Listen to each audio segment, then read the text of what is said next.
कि आपने सेटलमेंट कर ली। आज तक ना लिखित में ना जुबानी तौर से मैंने ये कहा कि मैं अपना एफआईआर वापस लेती हूँ।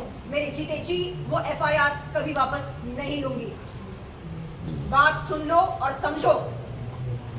एडवोकेट फाल्गुनी ब्रह्मभट्ट के खिलाफ मैंने बार काउंसिल में जाकर एक शिकायत दर्ज करी।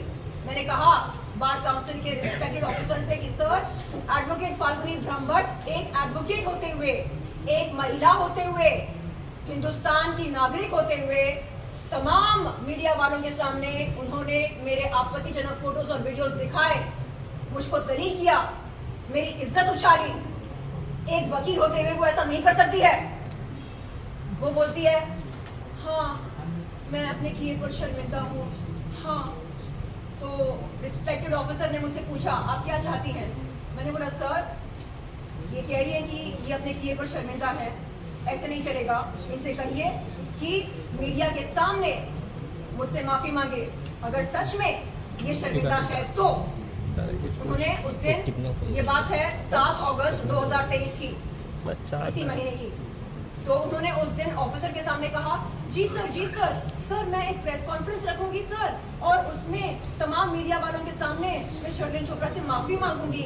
मैं अपने किए के लिए बहुत शर्मिंदा हूँ सर। और वहां से निकलने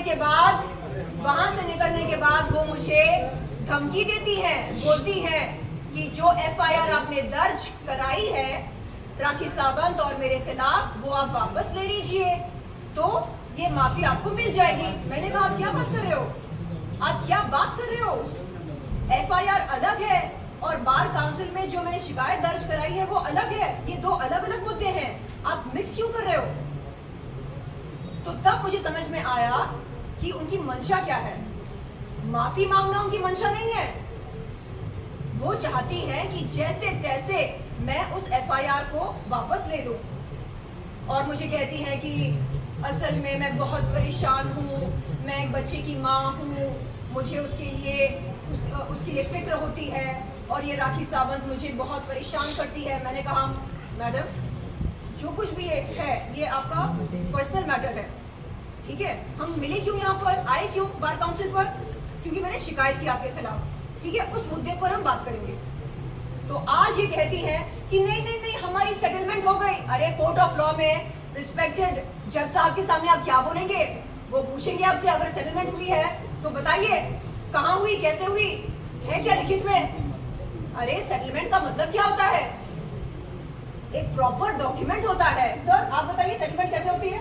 सेटलमेंट के लिए इन दोनों को कोर्ट जाना पड़ेगा, कंसेंट टर्म्स डालना पड़ेगा, फिर माननीय जो हाई कोर्ट होगा वो क्वेश करेगा। ऐसे सेटलमेंट नहीं होता है अरे अच्छा, क्या बोलेंगे वो कोर्ट में? हमने मोमोज खाए साथ में, जज साहब हमने मोमोज खाए साथ में, जज साहब हमने कॉफी पी साथ में, तो हो गई सेटलमेंट। अरे एक बड़ी लिखी वकील आखिरी सवाल ये फाल्गुनी ने कहा है कि मैं उनसे माफी मांगना चाहती हूँ। एडवोकेट फाल्गुनी ब्रह्मभट्ट मुझसे माफी नहीं मांगना चाहती हैं। अगर वो प्रेस कॉन्फ्रेंस करती है, अगर माफी मांगती तो आप माफ करेंगे? आप बड़ी दिलदार है। मैंने उस ये दिलदार वाला डायलॉग राखी का बहुत ही फेवरेट डायलॉग है। बहन तू दिलदार है, बहन तू बहादुर है, बहन तू बहादुर है, बहन मेरे साथ चल, बहन मेरे लिए इंसाफ की गुहार लगा, बहन। एक सेकेंड, एडवोकेट फाल्गुनी ब्रह्मभट्ट ने 7 अगस्त 2023 के दिन बार काउंसिल के रिस्पेक्टेड ऑफिसर के सामने मुझसे कहा कि वो तत्काल एक प्रेस कॉन्फ्रेंस अरेंज करेंगी, तमाम मीडिया वालों के सामने मुझसे माफी मांगेगी। क्यों? 5 नवंबर 2022 के दिन जो शर्मनाक काम उन्होंने किया, सरेआम मीडिया के सामने एक लड़की के आपत्तिजनक फोटोज और वीडियोस दिखाकर, उसके लिए वो माफी मांगना चाहती हैं, ऐसा उन्होंने कहा रिस्पेक्टेड ऑफिसर के सामने। लेकिन उसके बाद क्या हुआ? उनसे पूछिए क्या हुआ? वो बोलती है नहीं, असल में वो जो एफआईआर आपने दर्ज कराई ना हमारे खिलाफ, वो आप वापस ले लेंगी तो फिर मैं माफी मांग सकती हूँ। मैंने बोला मैडम एफआईआर अलग है, ये बार काउंसिल वाली शिकायत अलग है, दोनों को मिक्स मत करो। एफआईआर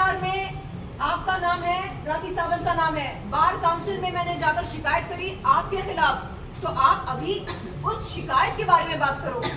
तो नहीं, आप वो FIR वापस ले लो, तो मैं माफी मांगूंगी आपसे मीडिया के सामने, फिर आपकी शिकायत भी वापस ले लो।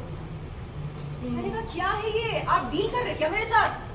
जिसके दिल में रिमोर्स होता, जिसके दिल में गिल्ट होती अपने किए के लिए, जिसके दिल में पछतावा होता, जो सच्ची मायनों में, हाँ सही मायनों में जो माफी मांगना चाहता है, वो कंडीशन रखता क्या?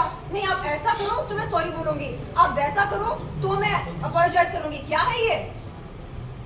आप मीडिया के सामने आज भी ये बोल रहे, आप ही को बोला था किशन, आप ही को बोला था। अरे मेरे पास और भी बहुत कुछ है, मेरे पास और भी बहुत कुछ है।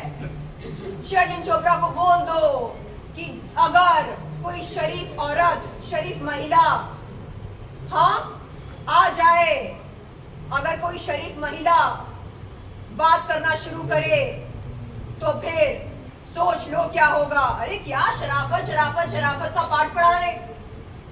अगर आप सच में शरीफ हो ना, तो आपको बोलने की जरूरत नहीं है कि आप शरीफ हो। आपकी शराफत आपकी हरकतों से, आपकी बातों से झलकती, मैं राजा हूं बोलने की